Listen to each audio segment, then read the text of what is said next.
Good morning or afternoon for some, everybody. Hope you guys are doing well so far on this Monday. And if there's one thing that Seahawks fans want right now, it's injury updates. We need injury news. We need to know what's going on with some of these players.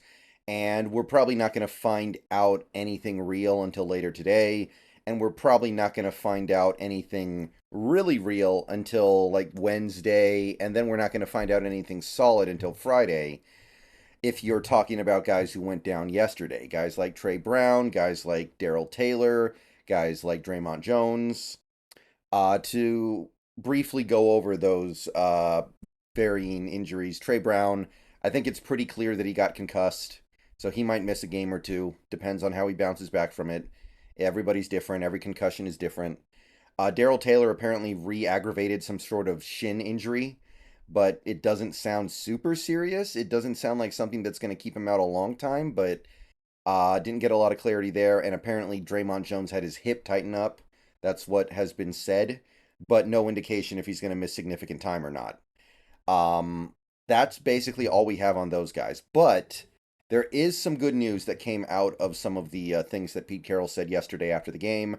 And I want to go ahead and take this time to draw a little bit of attention to it. Now, this is pretty old by this point. You guys have probably heard, but it bears a discussion.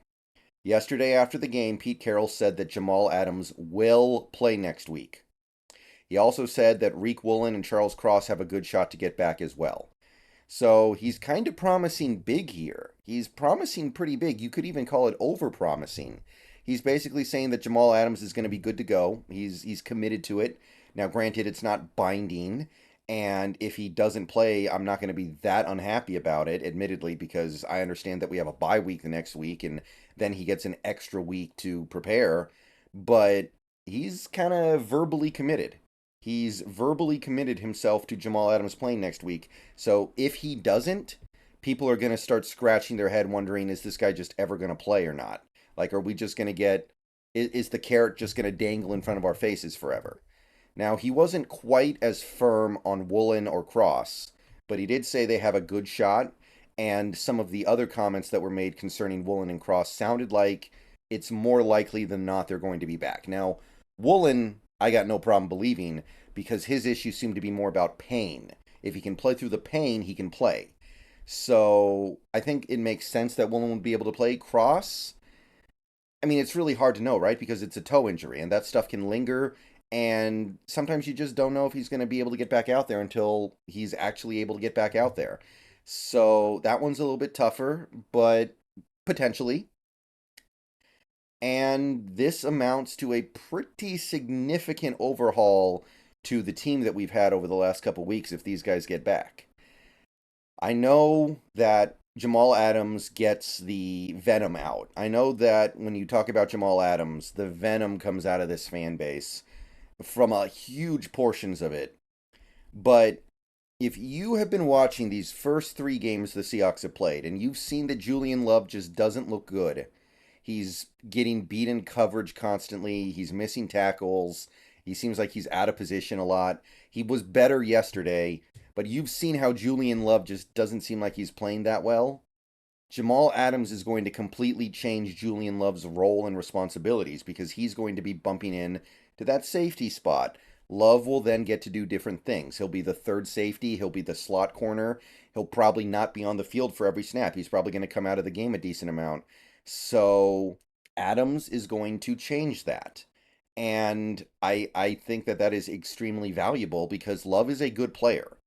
You couldn't tell based off these first three games. He looks miserable, but he is a good player. He proved that last year in New York. He had consistently good performances last year in New York. And it's not like New York was the 2000 Ravens last year. The Giants were not some 2002 Buccaneers, 2008 Steelers, 2013 Seahawks type defense that was so loaded anybody would look good if they were playing with those guys. No. It was a normal, typical NFL defense, and Love played well. So Adams coming back for however long we have him, and I don't know how long it's going to last. I got to be honest, it could definitely be a short-lived shot in the arm. But if we can get him back for an extended period of time, I think that changes things. It really does.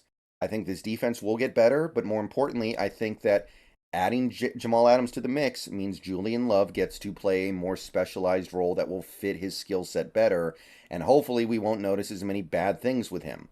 Maybe it'll help Quandre Diggs as well, because I don't think Diggs has played great so far this year, although that might just be more of a Quandre Diggs thing where he just needs time to get warmed up before he starts making plays and doing well. Seems like the last couple of years we've had that problem. Last year I thought it was because he was coming off the broken leg, but this year there's nothing like that. He's just off to a slow start, I think.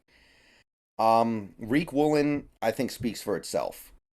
When you look at how Witherspoon played yesterday, how good Witherspoon looked for the Seahawks, and you think about what Woolen is capable of, and you think about having both those guys on the field at the same time, that transforms everything on this defense. There is a and no diss to Trey Brown or Artie Burns or those guys, but there is such a big difference between those guys and these guys.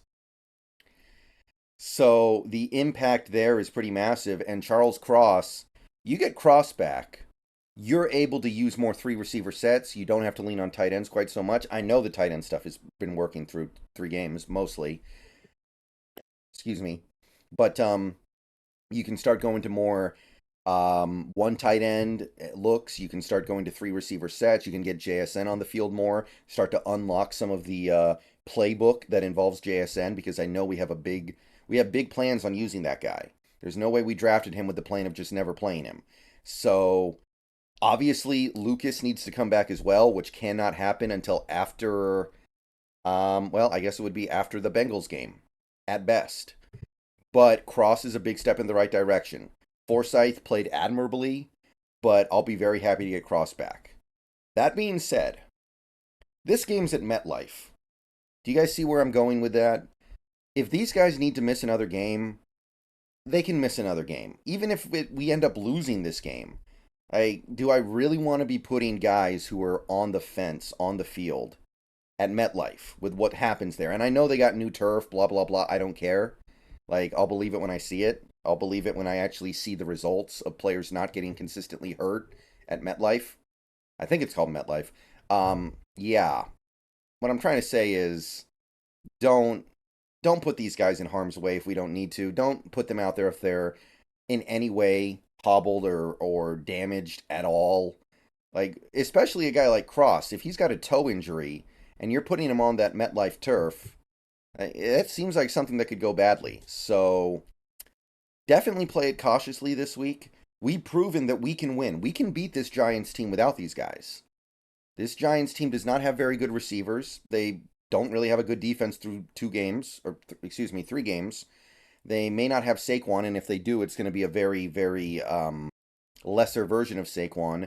Daniel Jones is not off to a very good start this year. That offensive line is really, really regressing from even last year when they weren't that good.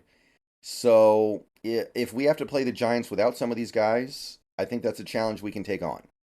But just be delicate here. So we can win this game without these guys, and even if we don't, there are more important things at stake here than just winning one game in week 4. All right, so Pete Carroll says that good times are right around the corner. Adams, Woolen, Cross could come back next week. He has basically promised that Adams will come back next week. So if he doesn't, we're all going to be disappointed. We're all going to be sad that Pete broke his promise to the fans. But yeah, this is a big shot in the arm for the defense and the offense if we can get him back. See you guys later.